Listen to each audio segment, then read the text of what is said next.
आज हमारा चैप्टर है चैप्टर नंबर 5 मैनेजमेंट। ये एक सेपरेट यूनिट है, ठीक है। जैसा कि आपका पूरा सिलेबस जो अलग अलग यूनिट में डिवाइडेड है, तो अगर लास्ट के चैप्टर्स अभी आपने नहीं भी पढ़ा है तब भी कोई दिक्कत नहीं है। वो एक फाइनेंसिंग का यूनिट था, उसको आप फिर से पढ़ सकते हैं, ठीक है। तो हमने एकदम सेपरेट टॉपिक उठाया है ताकि आपका पिछले चैप्टर से कोई लिंक ना रहे। तो ये अपने आप में एक इंडिविजुअल चैप्टर है। मैनेजमेंट चैप्टर नंबर 5 से स्टार्ट हो रहा है, ठीक है। और ये यूनिट 3 है आपके सिलेबस में, जैसा कि दिया हुआ है यूनिट 3 में ये आता है। तो अब यूनिट 3 में मैनेजमेंट में आप देखोगे तो आपके बुक के हिसाब से चैप्टर नंबर 5 से लेके चैप्टर नंबर 12 तक मैनेजमेंट आता है। तो ये एक ऐसा चैप्टर, एक ऐसा यूनिट है जो कि बहुत बड़े सिलेबस को कवर करता है, ठीक है। तो हम लोग ये पूरा स्टार्ट करेंगे चैप्टर 3 यूनिट को, क्योंकि अगर आपका ये यूनिट कंप्लीट हो गया तो आप समझ लीजिए बहुत सारी चीज़ें आपकी क्लियर हो जाएंगी एग्ज़ाम में, क्योंकि बहुत बड़ा यूनिट है, बहुत चीज़ों को कवर करता है, ठीक है। तो स्टार्ट करते हैं मैनेजमेंट से। तो देखिए, अब इसमें हम लोग जैसा कि पढ़ रहे थे, क्वेश्चन आंसर टाइप में हम लोग पढ़ाई कर रहे थे, ठीक है। हम लोग क्वेश्चन बना रहे थे, फिर उसके हिसाब से आंसर लिख रहे थे, और उसी में हमारा चैप्टर कंप्लीट हो जाता है। तो हम लोग के पढ़ने का तरीका इस तरीके से है, हम लोग पूरा बुक का रीडिंग नहीं लगा रहे हैं। हम लोग पहले उसका क्वेश्चन फ्रेम कर रहे हैं, फिर उसका आंसर लिख रहे हैं, फिर उसको कायदे से समझ रहे हैं, ठीक है। तो सबसे पहला एक क्वेश्चन लिख लीजिए, डिफाइन मैनेजमेंट। डिफाइन मैनेजमेंट, ये क्वेश्चन नंबर 1 है चैप्टर का, डिफाइन मैनेजमेंट। डिफाइन मैनेजमेंट का पहले आंसर लिख लीजिए।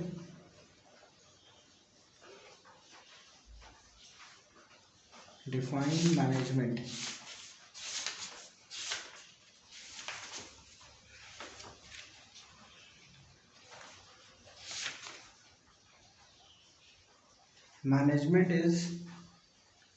management is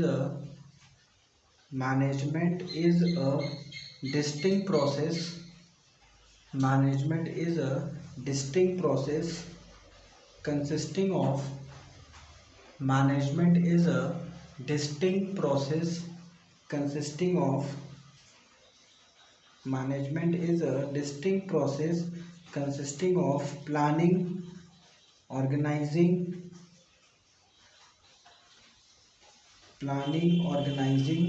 activating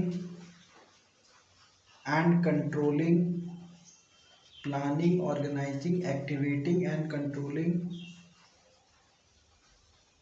performed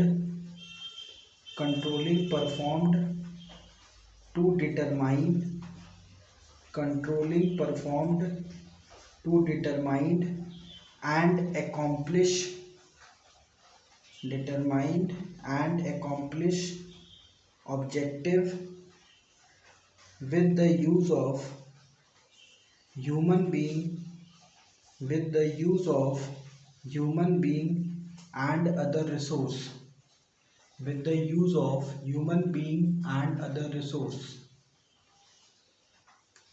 तो ये आपका पूरा हो गया आंसर। अब इसको समझेंगे, इस आंसर में बोल क्या रहा है।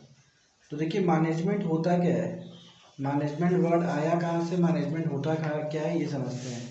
तो मैनेजमेंट का मतलब होता है जब आप कोई भी चीज़ प्लान तरीके से कोई काम करते हैं तो उसको मैनेजमेंट कहते हैं, ठीक है। जैसे आपको यहाँ से मार्केट जाना है कोई भी सामान खरीदने के लिए, तो आपने प्लानिंग की कि किस एरिया में हमको क्या क्या सामान खरीदना है, ठीक है।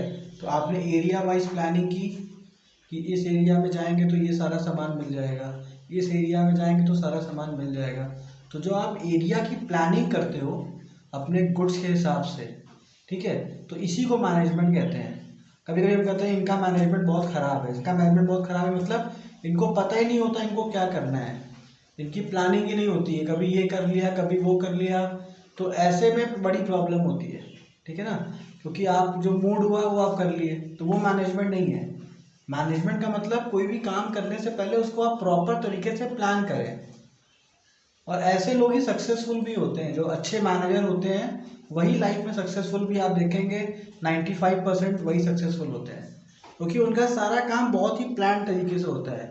जब आप कोई चीज़ की प्लानिंग करते हैं तो उसके फायदे और नुकसान को भी ध्यान देते हैं, ठीक है। अगर आप प्लानिंग ही नहीं करेंगे तो आप फायदे नुकसान का क्या ध्यान देंगे, आपका तो जो मन हुआ करके चले गए, ठीक है। तो इसीलिए मैनेजमेंट में होता क्या है कि यहाँ पे हम चीज़ों को प्लान करते हैं, उसको सही तरीके से ऑर्गेनाइज करते हैं, उसके बाद उस चीज़ को एक्टिवेट करते हैं। जो हमने प्लानिंग और ऑर्गेनाइज किया है उस चीज़ को करते हैं। एक्टिवेट करना मतलब उस चीज़ को करना, और प्लस कंट्रोलिंग भी करते हैं। कंट्रोलिंग मतलब कहीं हम प्लान के बाहर तो नहीं जा रहे हैं, ये भी ध्यान देते हैं ताकि हमारा जो प्लान है वो प्रॉपर तरीके से चले। तो जब ये कुछ हम सारा कुछ ये प्रोसेस में करते हैं तो इसी को हम मैनेजमेंट कहते हैं, ठीक है। जो भी हमारा ऑब्जेक्टिव है वो हमारा पूरा हो जाता है हमारे प्लानिंग की वजह से। जो हमने प्लानिंग की है वो प्लानिंग एकदम सही हो गया, हमारा ऑब्जेक्टिव पूरा हो गया, तो मतलब हमने प्रॉपर मैनेजमेंट यूज़ किया है, ठीक है। तो मैनेजमेंट जो होता है ज़रूरी नहीं है कि खाली कंपनी में यूज़ होता है, आप अपने डेली लाइफ में मैनेजमेंट यूज़ करते हैं।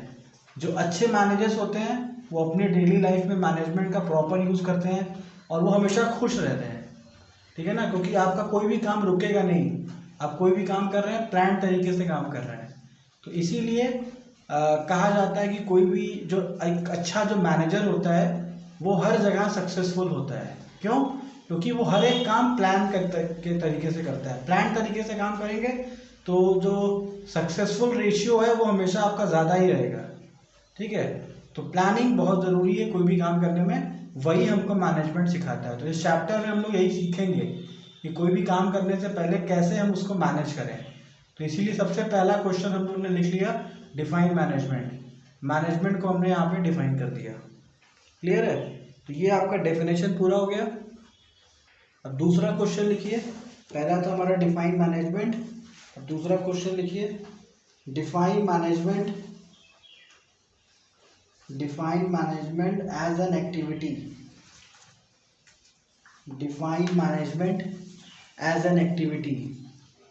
तो देखिए आपके जो सिलेबस में है जो आपको मैनेजमेंट डिफाइन करना है, एज एन एक्टिविटी डिफाइन करना है, एज एन ग्रुप डिफाइन करना है, एज ए डिसिप्लिन डिफाइन करना है, एज ए प्रोसेस डिफाइन करना है।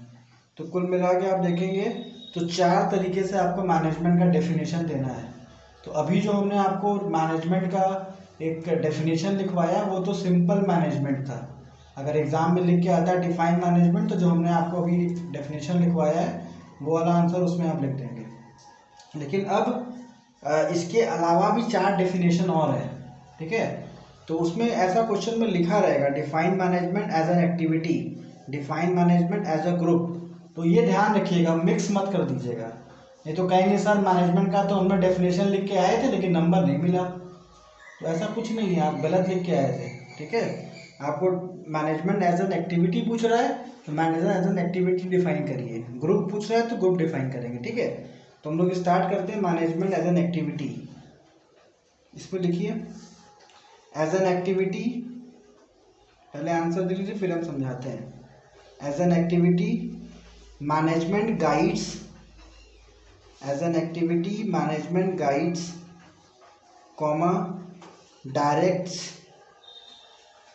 As an activity management guides comma directs comma regulate and integrates, as an activity management guides directs, guides के बाद कॉमा, डायरेक्ट के बाद comma, regulates and integrates human effort and integrates human effort towards the integrate human efforts towards the achievement of certain common goal, effort towards the achievement of certain common goal। एक बार फिर से बोलना है, देख लीजिए। Management as an activity guides, direct, regulate and integrates human effort towards the achievement of certain common goals. उसके आगे लिखिए it integrates it integrates the input of men, money. It integrates the input of men, money, material, machinery and methods, and make it integrates the input of men, money, material, machinery and methods, and make a productive enterprise out of them। ठीक है, तो ये आपका answer हो गया इसका management as an activity का। तो अब इसको समझते हैं मैनेजमेंट एज एन एक्टिविटी होता क्या है। ठीक है, तो देखिए एक्टिविटी का मतलब क्या होता है, कोई भी काम करना, आप कुछ भी कर रहे हैं उसको हम एक्टिविटी कहते हैं। ठीक है, आप चल रहे हो, आप बैठे हुए हो, आप कुछ सोच रहे हो, आप कोई गेम खेल रहे हो, तो वो सब एक्टिविटी होता है। ठीक है, जो आप एक्टिविटी करते हो। तो मैनेजमेंट को एक्टिविटी के साथ जोड़ दिया है। अब आपसे पूछ रहे हैं मैनेजमेंट एज एन एक्टिविटी बताइए, तो क्या होगा। तो आप बताओगे कि भाई जो हम एक्टिविटी करते हैं जब उसमें मैनेजमेंट लगा देते हैं, जब हम कोई एक्टिविटी कर रहे हैं उसमें मैनेजमेंट लगा देते हैं, तो वही हमारा मैनेजमेंट एज एन एक्टिविटी हो जाता है। ठीक है, कैसे हो जाता है भाई, थोड़ा समझाइए। तो फिर आप समझाएंगे कि जैसे अब हम अपने घर से अपने स्कूल जा रहे हैं, साइकिल उठाए और घर से स्कूल चले गए, तो ये एक एक्टिविटी हो गया। ठीक है, अब इसमें हमने मैनेजमेंट लगाना है, तो कैसे लगाएंगे। अब हम स्कूल जाते समय हमने 2-4 प्लानिंग कर ली। ठीक है, जैसे एग्जांपल, अब हम स्कूल जाएंगे तो रास्ते में हमको कुछ बुक्स खरीदने थे, तो हमने बुक वेंडर को, जो भी शॉपकीपर था, उसको पैसे दे दिए कि भाई वापसी में आके आपसे हम ये बुक लेके जाएंगे। ठीक है, और आपको कुछ ग्रोसरी खरीदना था, आपने ग्रोसरी शॉप पे पैसे जमा कर दिए कि ये सामान हमारा निकाल के रखे दीजिएगा, तो उन्होंने आपका ये सामान निकाल दिया। ठीक है, तो अब आप स्कूल जाते समय 2-3 काम आप निपटाते हुए स्कूल पहुंच गए, तो ये आपका मैनेजमेंट एज एन एक्टिविटी हो गया। आपने जो एक्टिविटी कंप्लीट की स्कूल जाने की, वो तो की ही, वो ऐसा नहीं कि स्कूल नहीं गए, स्कूल गए, टाइम पे पहुंचे, लेकिन उसके साथ साथ 2-3 काम और कर लिए, और वो भी प्लान तरीके से। उसके वजह से हमारा स्कूल इफेक्ट नहीं हुआ। ठीक है, तो इंडिविजुअल पॉइंट ऑफ व्यू से देखा जाए, कि स्टूडेंट पॉइंट ऑफ व्यू से देखा जाए, तो मैनेजमेंट एज एन एक्टिविटी यही है। जो आपकी जनरल एक्टिविटी है उसमें आपने मैनेजमेंट को इंक्लूड कर दिया। ठीक है, तो इसको हम लोग बोलेंगे मैनेजमेंट एज एन एक्टिविटी। लेकिन अगर हम एग्जाम में, तो अपने पॉइंट ऑफ व्यू से लिखना नहीं है, एग्जाम में आपको लिखना है कंपनी पॉइंट ऑफ व्यू से। तो कंपनी पॉइंट ऑफ व्यू में क्या होता है कि मैनेजमेंट एज एन एक्टिविटी में हम चीज़ों को डायरेक्ट करते हैं। ठीक है, उसको सही तरीके से रेगुलेट करते हैं, और अपने ह्यूमन एफर्ट को ऐसे जगह लगाते हैं कि हमारा कॉमन गोल पूरा हो जाए। जैसे एग्जांपल लेते हैं, हमारे ऑर्गेनाइजेशन में 10 अलग अलग एम्प्लॉयज़ हैं। ठीक है, कोई परचेज डिपार्टमेंट का है, कोई सेल्स डिपार्टमेंट का है। ठीक है, और कोई सफाई कर्मचारी है, और उसी में कोई एक ऐसा बंदा है जो सामान लोड करता है। ठीक है, तो अब ये सारे लोग हमारे कंपनी में ज़रूर, इनका सबका इम्पोर्टेंस है। अब हम उनसे बोल दें कि यार हमको 10 करोड़ रुपए कमाने हैं, 12 करोड़ रुपए ईयरली कमाने हैं, तो क्या उनको कुछ ये समझ में आएगा कि ये साहब बोल क्या रहे हैं।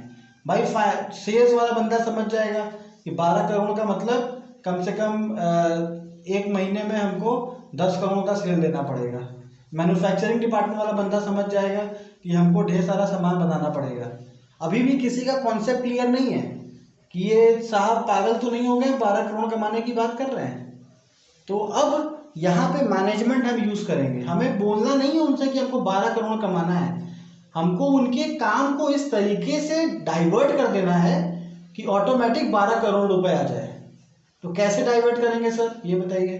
तो डाइवर्ट करने का तरीका क्या है, आपने उठा के प्रोडक्शन मैनेजर को बोला नहीं कि 12 करोड़ का हमको बिजनेस करना है। आपने प्रोडक्शन मैनेजर से कहा कि साहब आपको कुछ भी करके 10 करोड़ का प्रोडक्शन हर महीने करना है। तो अब प्रोडक्शन मैनेजर ने कैलकुलेट किया कि 24 दिन हमारा फैक्ट्री खुला रहता है तो 10 करोड़ का प्रोडक्शन करना है, तो डिवाइड कर लिया उसने, एक दिन का प्रोडक्शन निकाल दिया, अब वो अपना ऑफिस बंद करके प्रोडक्शन कर रहा है। तो देखिए यही मैनेजमेंट है। अब सेल्स वाले से आपने कह दिया कि बेटा आपको 10 करोड़ का सामान बेचना है, अब वो अपना डिवाइडेड बाय 24 कर दिया, भाई 2 दिन छुट्टी और 4 तो संडे, उसको मान लिया 24 के हिसाब से वो डिवाइड कर लिया और डेली का डेली अपना टारगेट बना दिया, अब उसको अचीव करने की कोशिश कर रहा है। अब सफाई कर्मचारी क्या करेगा भाई इसमें, उसको हमने दे दिया कि भाई देखो अब हमारे यहाँ कस्टमर बहुत ज़्यादा आएंगे, तो जो आप हर 3 घंटे में साफ सफाई करते हैं, आपको हर आधे घंटे में, हर 1 घंटे में फिनाइल डाल के सफाई करनी है, ताकि हमारा ऑफिस, हमारा दुकान एकदम चमकता रहे। ठीक है, देखिए सब लोग का कंट्रीब्यूशन है, लेकिन सबसे आप बोलोगे 10 करोड़ रुपए हमको कमाना है, 12 करोड़ में कमाना है, सब पागल हो जाएंगे, कहेंगे ये आदमी पागल हो गया है। लेकिन यही चीज अगर आप सही तरीके से मैनेज कर दें, सबको इंडिविजुअल टारगेट दे दें, तो मैनेजमेंट यही है कि इंडिविजुअल टारगेट को अचीव करने के लिए दे दीजिए, ऑटोमेटिक ग्रुप का टारगेट कंप्लीट हो जाए, इसी को हम मैनेजमेंट कहते हैं। ठीक है ना, छोटे छोटे काम बांट दीजिए, सबको छोटा छोटा काम बांट देंगे, सब लोग अपना काम पूरा करेंगे, ऑटोमेटिक आपका काम पूरा हो जाएगा। इसी को बोलते हैं मैनेजमेंट एज एन एक्टिविटी। यहाँ पे आप लोगों को गाइड करते हैं कैसे उनको काम करना है, आप उनसे डायरेक्ट कोई पैसा नहीं मांगोगे कि हमको 10 करोड़ कमाना है, लाओ अपने घर से 10 करोड़ रुपए ले आओ, ऐसा वो नहीं करना है आपको। आपको ये भी नहीं करना है कि हमें 10 करोड़ 12 करोड़ कमाना है, आपको खाली उनको गाइड करना है कि तुम्हें क्या काम करना है। क्योंकि एम्प्लॉय के पास अगर इतना दिमाग होता कि 12 करोड़ कमाने का, तो फिर आप क्या नौकरी क्यों करता हो? आप क्या वो नौकरी कर रहा है तो इसका मतलब वो लिमिटेड बंदा है, वो लिमिटलेस नहीं है आपकी तरह। आप लिमिटलेस हैं, आप बड़े आदमी बिजनेस कर रहे हैं, लेकिन जो आपका नौकरी कर रहा है वो लिमिटेड बंदा है, उसको उसका काम बताओ, उसका काम बताओगे, वो अपना काम अचीव करेगा, आपका गोल अपने आप अचीव हो जाएगा। तो इसी को हम यहाँ पे मैनेजमेंट करते हैं। तो देखिए अब इस एग्जाम्पल को अपने दिमाग में रख के अगर हम अब इसको पढ़ेंगे डेफिनेशन, तो कितना बढ़िया समझ में आएगा। देखिए management as an activity guides, पहला हम गाइड किए, किसको गाइड किए? अपने एम्प्लॉयज़ को, उनको डायरेक्ट किए, उनको रेगुलेट किए, इंटीग्रेट किए ह्यूमन एफर्ट को, ताकि वो अपना कॉमन गोल अचीव करें, जो उनको कॉमन गोल दिया गया वो अचीव करें। It integrates the input of a man, money, material, machine, method, मतलब उसमें हम लोग मैन की पावर, पैसे की पावर, मटेरियल की पावर, मशीन की पावर, अपने मेथड की पावर, सबको एक साथ लाके हमने उसको इतना प्रोडक्टिव कर दिया कि हमारे ऑर्गेनाइजेशन का गोल अचीव हो गया। यही है हमारा मैनेजमेंट एज एन एक्टिविटी, जहाँ पे हम हर एक एक्टिविटी को इतना पावरफुल बना देते हैं कि हमारे जो गोल्स हैं, जो हमारे टारगेट्स हैं, मतलब किसके टारगेट? कंपनी का जो ओनर है, कंपनी का जो मेन सीईओ है, ठीक है, डायरेक्टर, जो इनके टारगेट्स है कि हमको 12 करोड़ कमाना है, 15 करोड़ कमाना है, इनके टारगेट्स पूरे हो जाए, तो इसी को हम लोग बोलते हैं management as an activity. Define management as a group activity, as a group, define management as a group, heading डालिए define management as a group. तो क्वेश्चन नंबर 3 हमारा है define management as a group. अब इसमें लिखिए as अ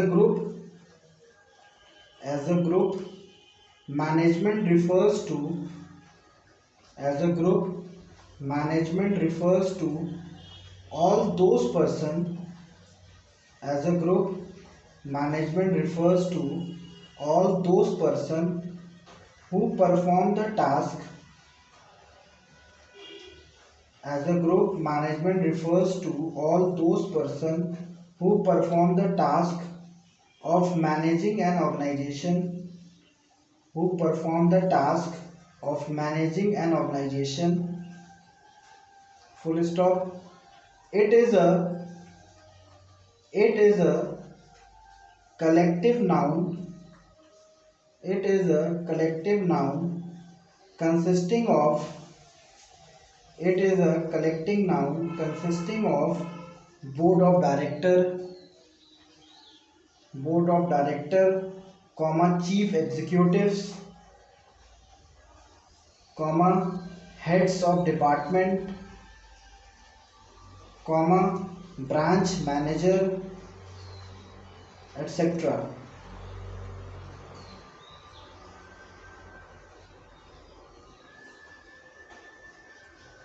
अब paragraph change करके लिखिए, when we say that the management of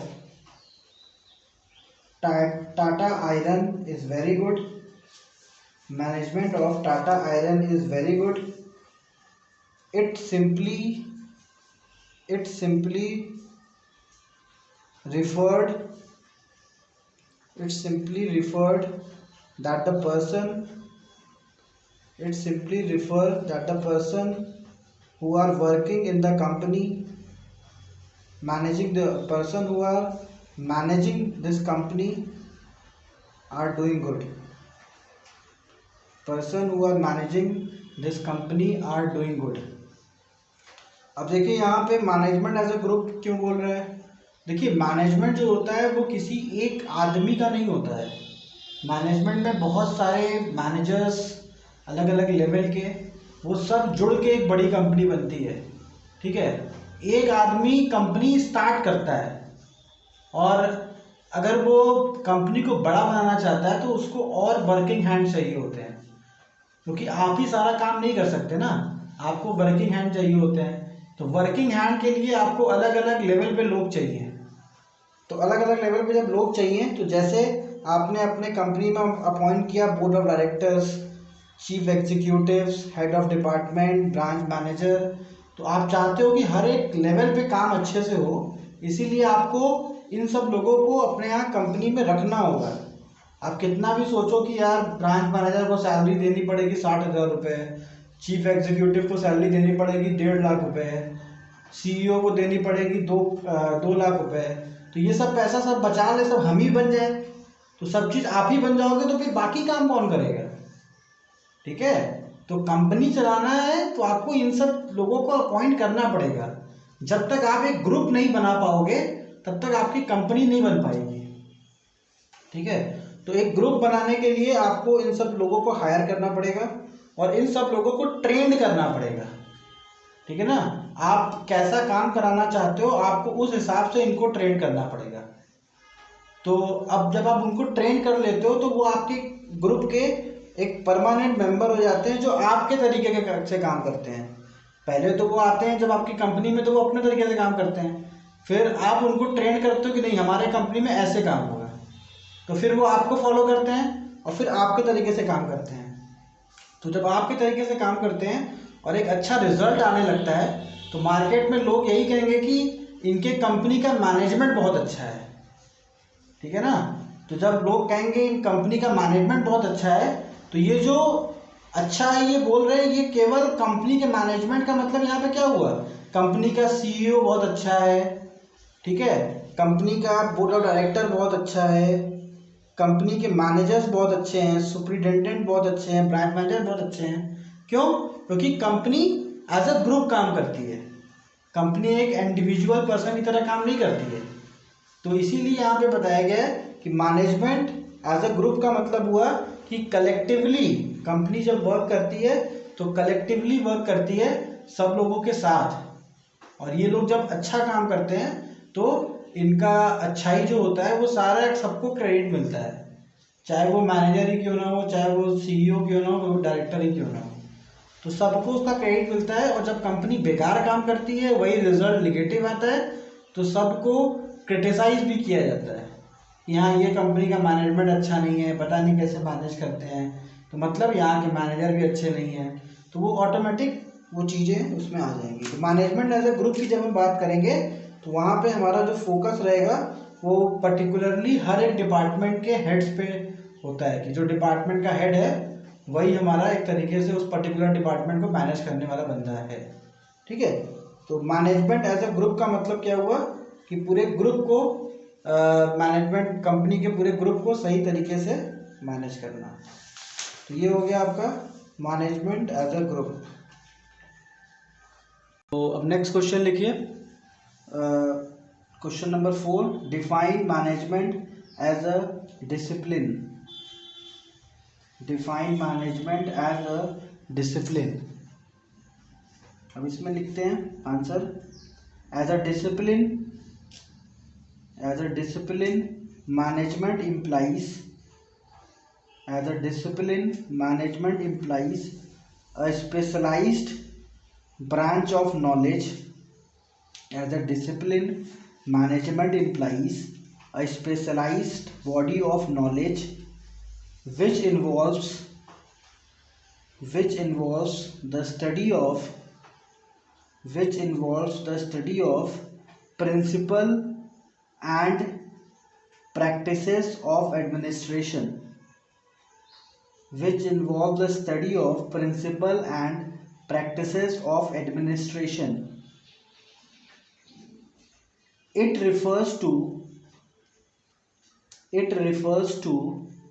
systematic body of knowledge. It refers to systematic body of knowledge and a separate field of study,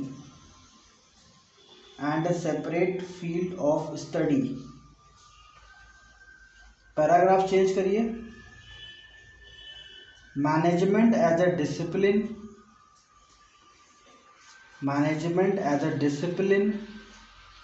have several specialized functional area,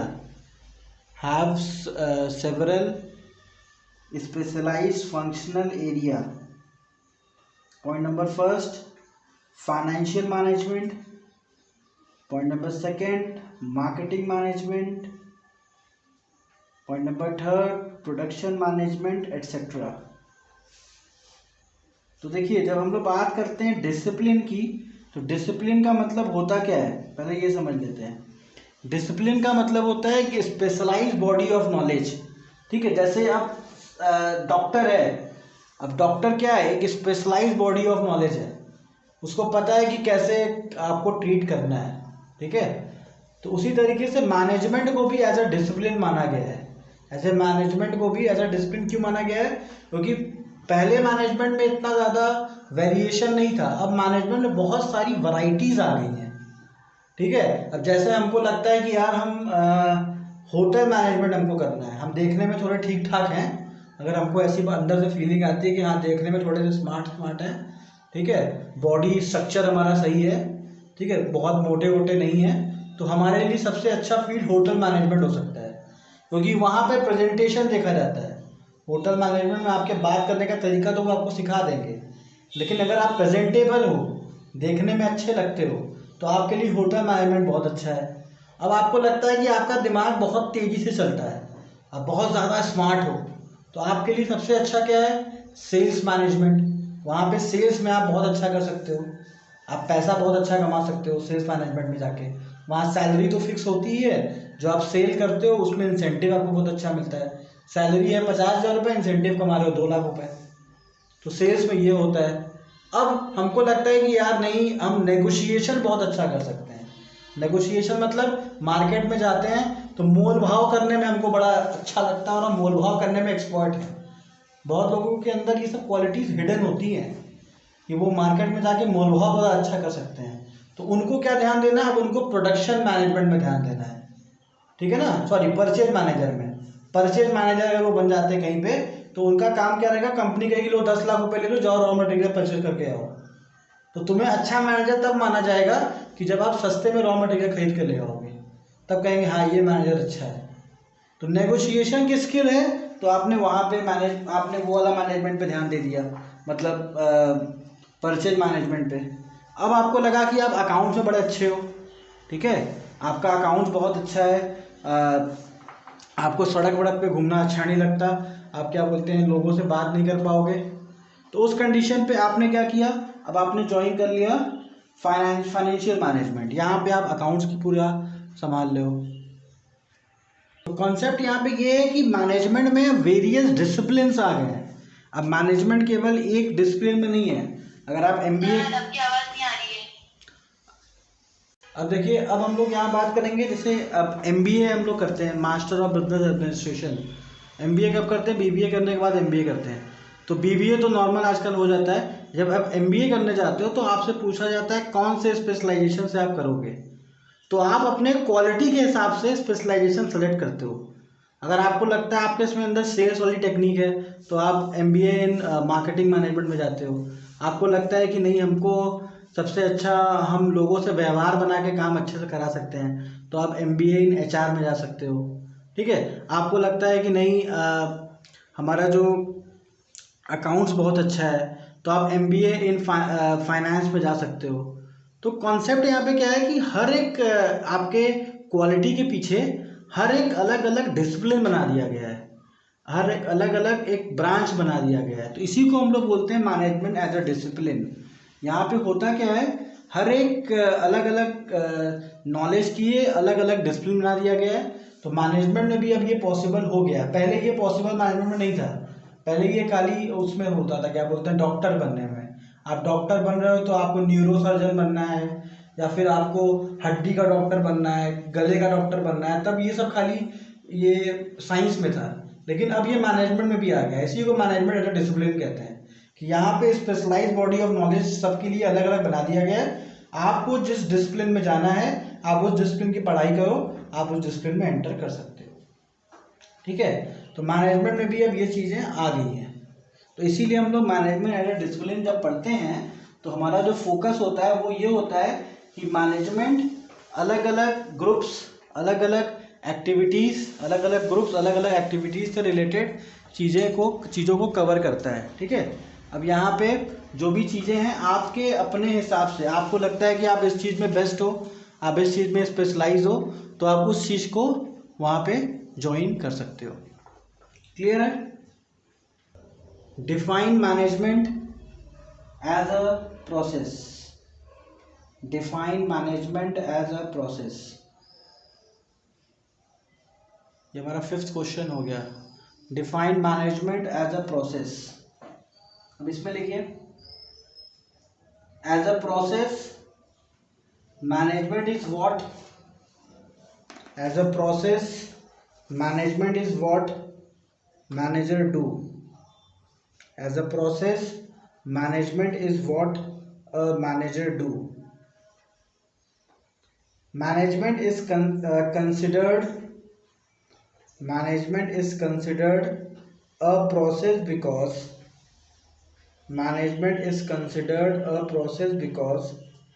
it consists of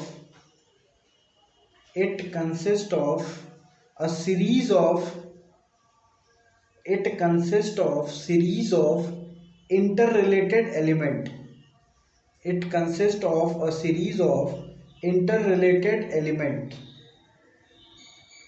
These functions should be performed systematically. These functions should be performed systematically in an orderly manner.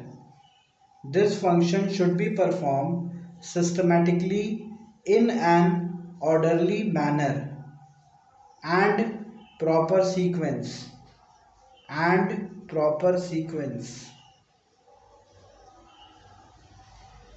The management process, paragraph change कर दीजिएगा फिर लिखिएगा, the management process consists of planning, organizing. The management process consists of planning, organizing, staffing, directing and controlling function. अब देखिए इसमें क्या बता रहे हैं, मैनेजमेंट एज अ प्रोसेस का मतलब क्या होता है, कोई भी काम जब आप स्टेप बाय स्टेप करते हैं तो उसको हम प्रोसेस कहते हैं। ठीक है ना, आपसे कोई काम कर दिया जाए और आपने स्टेप बाय स्टेप उस काम को बांट दिया और आप पहले ही एक काम कर रहे हैं, फिर दूसरा काम कर रहे हैं, फिर तीसरा काम कर रहे हैं, तो इसको मैनेजमेंट तो कहते हैं, लेकिन ये basically management as a process हो जाता है। ठीक है, आप पहले के बाद 5वें प्रोसेस पे नहीं आ सकते, आप पहले के बाद दूसरे पे ही जाएंगे। ठीक है, तो मैनेजमेंट को एज अ प्रोसेस क्यों कहा गया है, क्योंकि मैनेजमेंट में जो चीज़ें हैं वो एक लाइन में काम करती हैं। जैसे इसमें हमने एक सीरीज लिखा है। पहला काम करते हैं प्लानिंग, पहले भी कोई भी चीज़ का प्लानिंग होता है।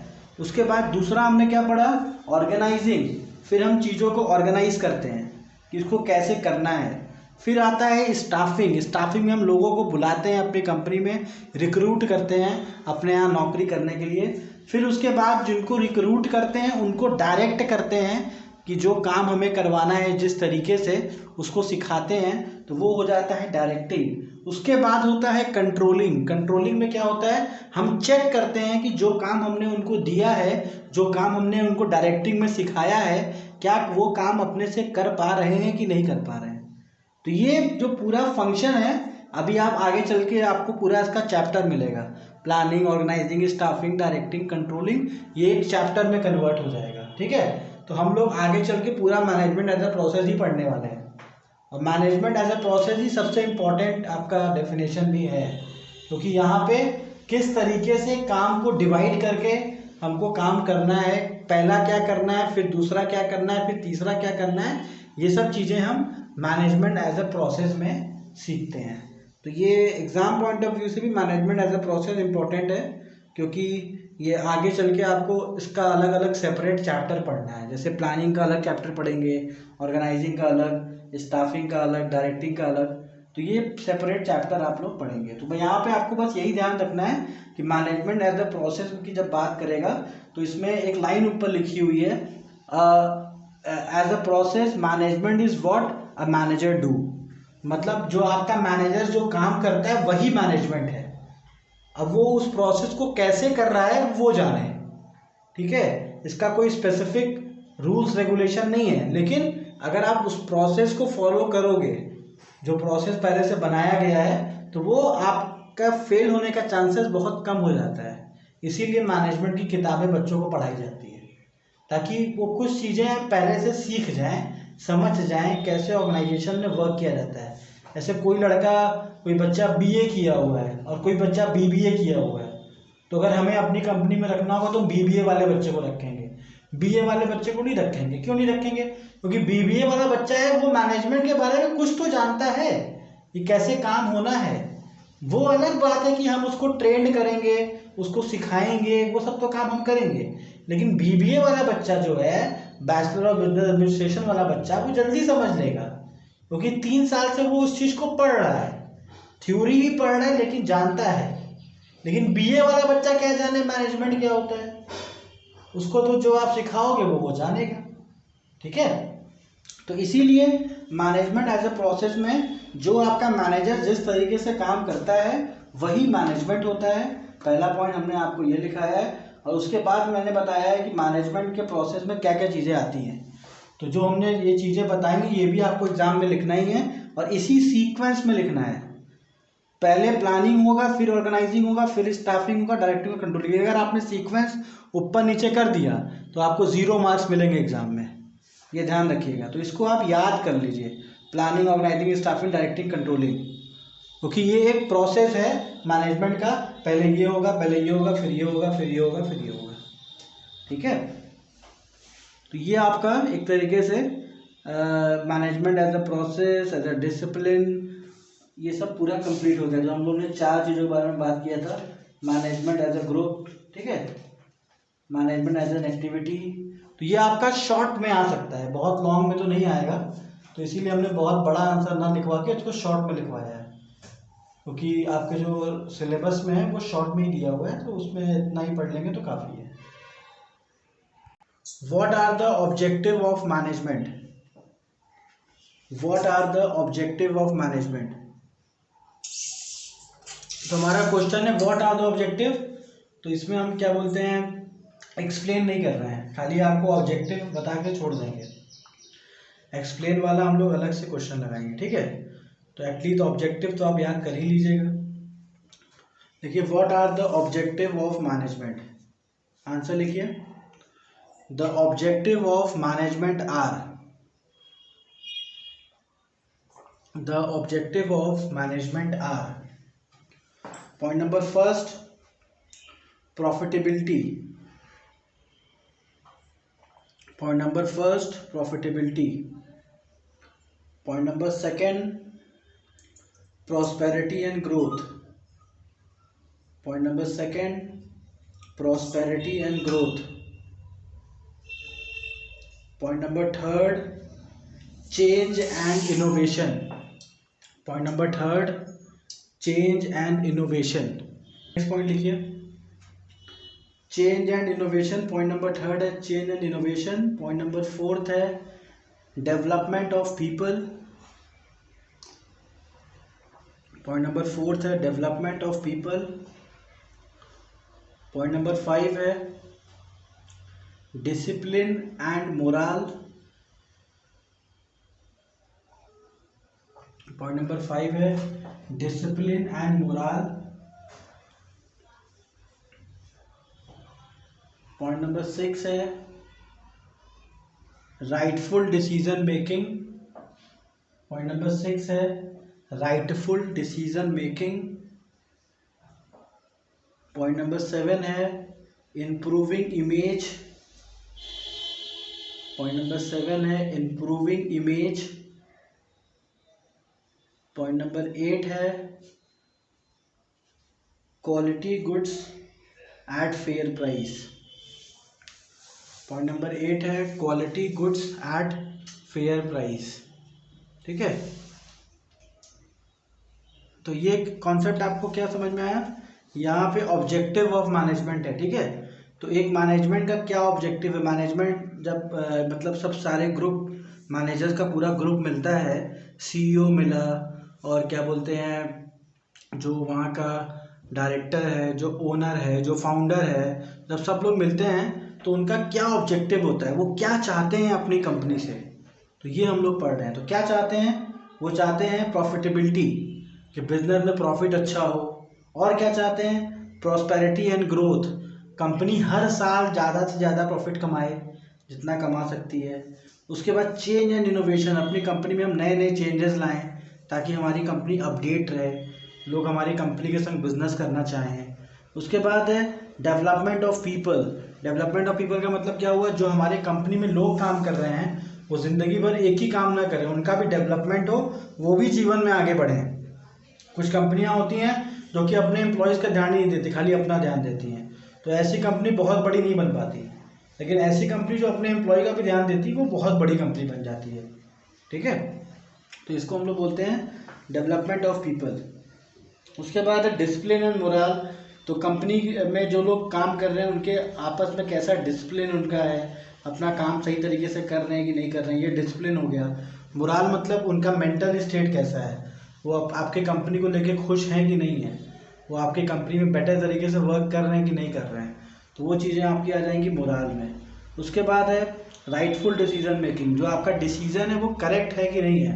हो सकता है आपकी कंपनी के लिए अच्छा हो लेकिन एम्प्लॉय के लिए ख़राब है, तो ऐसे डिसीजन नहीं लेने हैं आपको.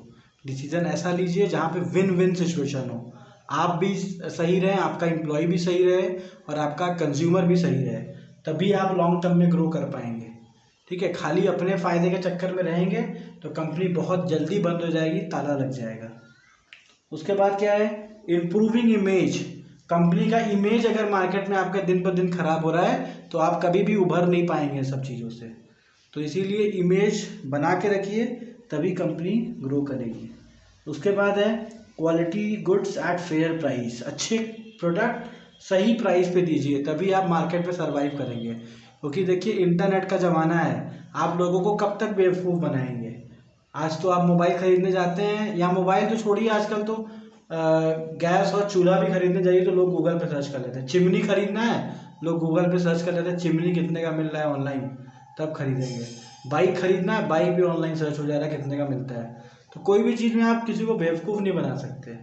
तो पहले से ही ईमानदार रहिए, अच्छी क्वालिटी के प्रोडक्ट सही प्राइस पे दीजिए, आपका कंज्यूमर का भरोसा हमेशा बना रहेगा, कंज्यूमर हमेशा आपके यहाँ आता रहेगा. ठीक है, तो यही ऑब्जेक्टिव होता है हर एक मैनेजमेंट का, चाहे छोटी कंपनी हो चाहे बड़ी कंपनी हो. ठीक है, अब नेक्स्ट क्लास में हम लोग डिस्कस करेंगे इसके बारे में डिटेल में. ठीक है.